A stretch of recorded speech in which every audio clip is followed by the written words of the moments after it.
Agora, 1h28. E uma novidade, olha só, a partir do dia 30 de setembro, os brasileiros vão poder entrar no Japão sem visto, apenas com passaporte para visitas de até 90 dias. Essa isenção de visto vale também para os japoneses entrarem aqui no Brasil para a permanência pelo mesmo período máximo. O acordo foi costurado durante visita do presidente Lula ao Japão em maio. E, para a gente entender como vai funcionar esse acordo, mais um convidado aqui no Fast News. Está conosco o professor Manuel Furriela, especialista em relações internacionais. Professor, boa tarde. Boa tarde. Como é que foi essa negociação e quais são os interesses, professor, de lado a lado, para Brasil e Japão? Bom, esse tipo de negociação é longa, o Brasil já pleiteava esse tipo de benefício do lado japonês, já que do lado brasileiro, em alguns momentos, a gente chegou a oferecer aos turistas japoneses a oportunidade de visitar o nosso país sem a necessidade do visto de turismo. Isso aconteceu em 2019 e agora, recentemente, este ano havia sido revogado. E também durante os grandes jogos, né, Copa do Mundo, Olimpíadas, aquelas realizadas aqui no Brasil, também para alguns países para os quais a gente pede ainda visto de turismo, a gente suspendeu para a maior parte deles durante aquele momento. Então, facilita muito o trânsito de pessoas, não é? O visto, só para a gente deixar claro, é o visto de turismo, é o visto de visita, já que existem algumas outras modalidades que elas permanecem. Então, visto de trabalho, de negócios, né, pela uma motivação que não seja turismo ou uma visita curta, ainda se faz necessário você obter o visto tanto para visitar o Brasil, aí para os japoneses, quanto para os brasileiros visitarem o Japão. E também porque o Japão vive um outro momento. Ele sofre uma desaceleração econômica muito acentuada, né? Já há muitos anos ele está numa estagnação econômica, mesmo sendo uma grande potência, ainda é um país muito atraente para quem quer ir lá trabalhar, já é menos do que alguns anos atrás. Então, também aquela imigração ilegal, aqueles motivos, né, que ainda fazem com que geralmente a gente mantenha o visto, também ficaram um pouco para trás. Então, acho que é um novo momento aí para os dois países, uma oportunidade, né, para essa visita, para os brasileiros aproveitarem para visitar o Japão. E do lado brasileiro, apesar de não haver um efeito direto no incremento de turismo, não deixa de ser um facilitador para que a gente receba também mais turistas japoneses, né? E a gente sabe que é uma oportunidade, é uma grande economia, são turistas que geralmente têm um poder econômico bem elevado, então também interessa para nós receber mais turistas vindos do Japão. Professor, a próxima pergunta é do professor Marcelo Suano, que está aqui com a gente no estúdio. Por favor. Furriela, boa tarde. É um prazer poder fazer uma pergunta para você, porque você é um sábio, então sempre acrescenta, e é uma honra para mim. Eu vou fazer uma pergunta não em relação ao Japão propriamente dito, mas o nosso passaporte, há um tempo atrás eu verifiquei, segundo notícias e segundo artigos, de que o nosso passaporte não estava entre os mais fortes do mundo.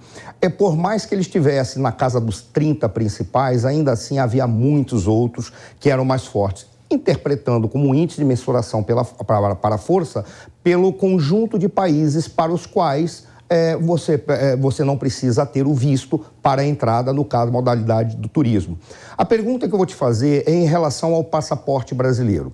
Veja, o nosso passaporte no mercado negro é valorizado, mas por uma característica do povo brasileiro, porque qualquer um pode ser brasileiro, mas isso é mercado negro. Em termos de força por relacionamento diplomático com os demais países, essa entrada do Japão pode favorecer ou isso depende única e exclusivamente de um procedimento, uma postura pessoal do governo brasileiro, que, como você falou, isso de repente pode não ter efeito prático imediato, mas estimula e faz uma abertura para o turismo, e para o turismo, em especial para nós entrarmos. E muito recentemente o governo brasileiro quis dar uma resposta do mesmo peso quando tentou retirar o visto de entrada para algum país. Agora não me escapa qual foi. Como é que você avalia o resultado para dar mais força para o nosso passaporte e o que deveria fazer o governo em relação a essas questões? Vale a pena nós abrirmos para mais países e fazermos esses relacionamentos? Sim, bom, seus pontos são muito bons, muito importantes em relação até à visão, né, que se tem a respeito dos brasileiros. O passaporte tem total relação com isso, né, como a gente é visto no exterior, tanto em termos de país, quanto em relação a riscos, né, que podem correr alguns estados ao facilitar o ingresso de brasileiros. Realmente, o passaporte brasileiro é um dos mais procurados para ser falsificado. Você matou a charada, né? O povo brasileiro é uma grande vantagem que a gente tem, é heterogêneo.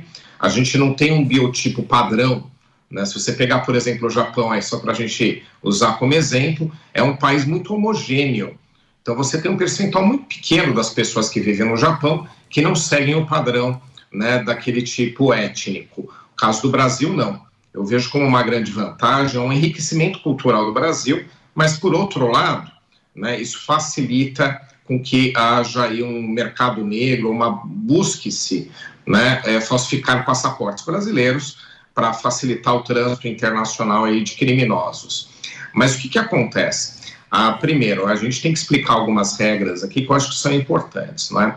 O Brasil adota como princípio, e suspendeu em alguns momentos, até eu já mencionei quais, aquele que chama-se reciprocidade nas relações internacionais.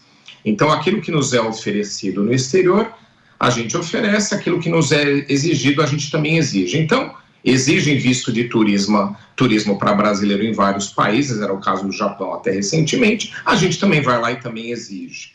A gente suspendeu em alguns momentos, né, já mencionei nos grandes jogos, para facilitar o ingresso de turistas e também por uma interpretação do governo anterior de que a gente teria que dar o primeiro passo ao não exigir e também porque não fazia muito sentido a gente exigir de japoneses, de americanos, de canadenses e australianos. Eram esses os beneficiados até pouco tempo atrás, né, por essa isenção que nós tínhamos de visto.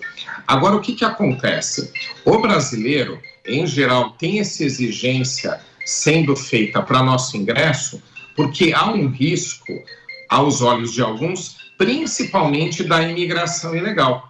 Então, o brasileiro é visto ainda como aquele que busca oportunidades no exterior, não é, para o seu ingresso. O senhor fica à vontade, vai lá. Desculpa. Pronto. Para o seu ingresso. A gente estava aqui impaciente também. Desliga, daí pronto. Fica sossegado, professor, fica à vontade.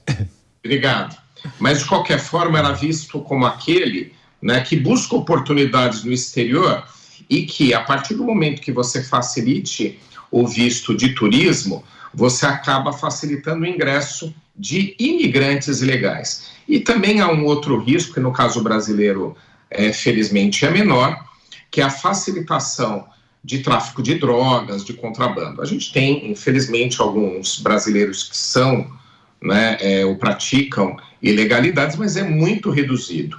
O maior motivo mesmo para que a gente tenha restrição ao ingresso de brasileiros com visto de turismo é a imigração ilegal.